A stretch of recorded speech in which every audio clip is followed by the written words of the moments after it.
Okay, good morning class. Before we start, we will introduce ourselves. I am Sir Roger. I am Sir Gerald. And I am Sir Raymar. So before we will do our topic, please stand up for the opening prayer. So Sir Raymar will lead the prayer. Let's pray. Father, Son, and Holy Spirit.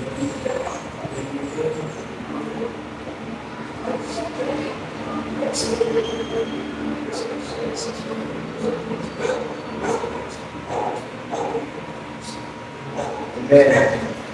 Before we take your seat, please pick up pieces of our chairs and engage.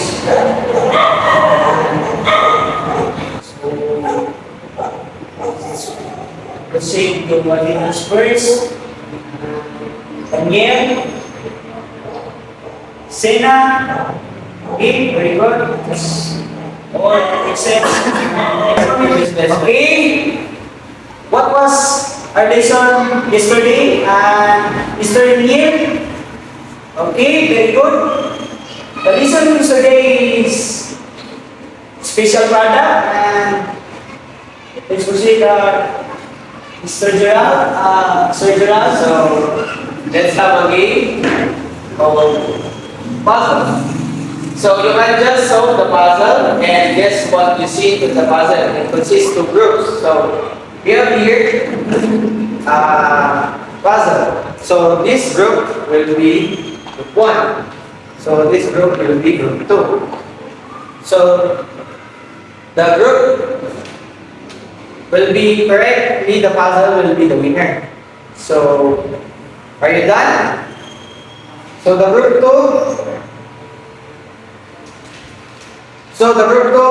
will correctly complete the puzzle. So the group 2 is the winner.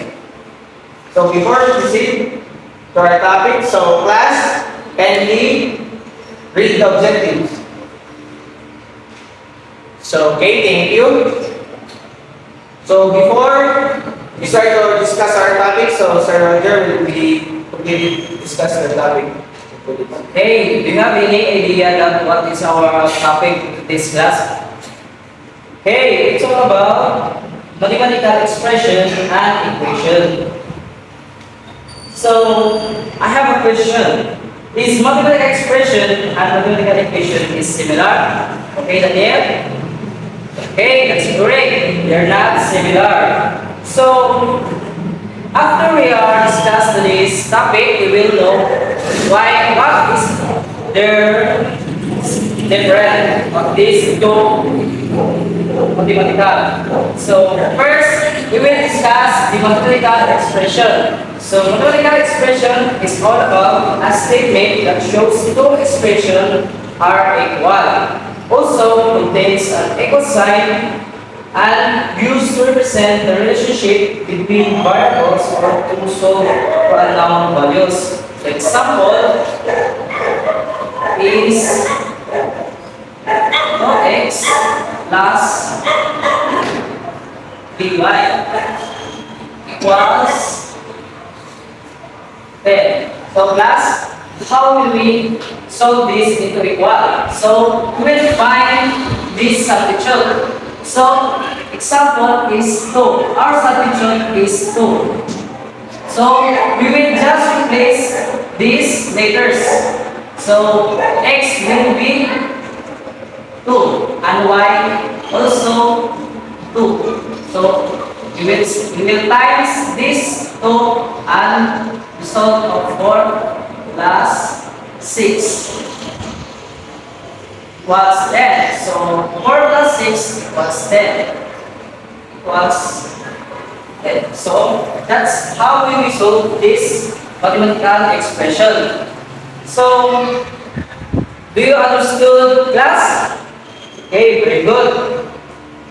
Next is mathematical equation. So a mathematical equation is a combination of numbers, variables represented by letters and mathematical equation like plus, equal, times, divide. So The mathematical equation does not contain an equal sign, represent a calculation or value that can be calculated. So the examples of equation is does not have equal. So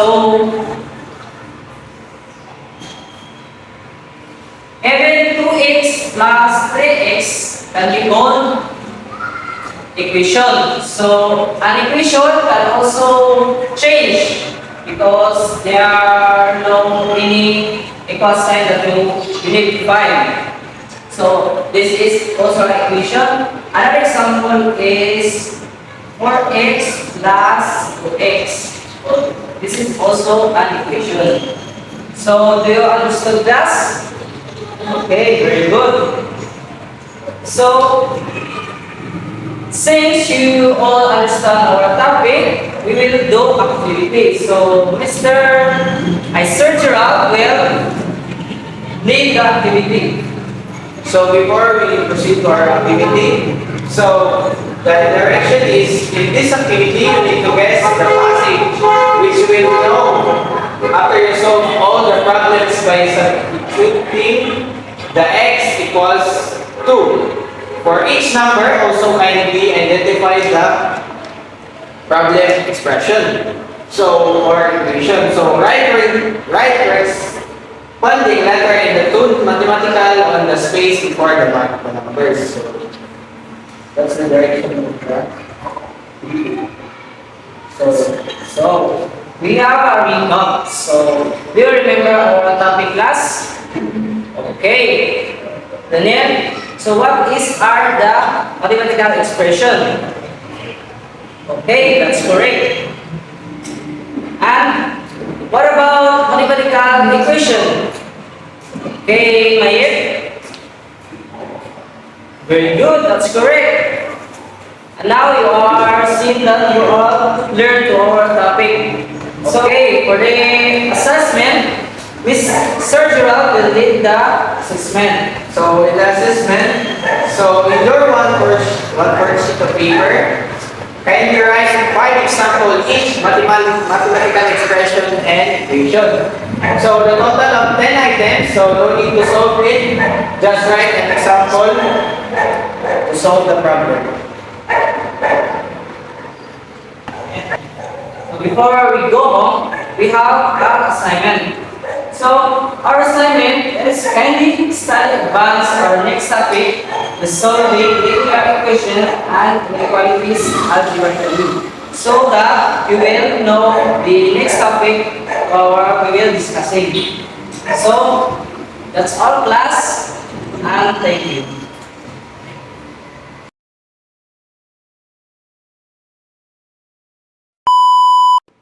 Please just Right, remove click. Fuck! Kaya pre-pre ako. Ano? Ay, gaduwa na naulang! Gago! Ay, BJ, saan ito?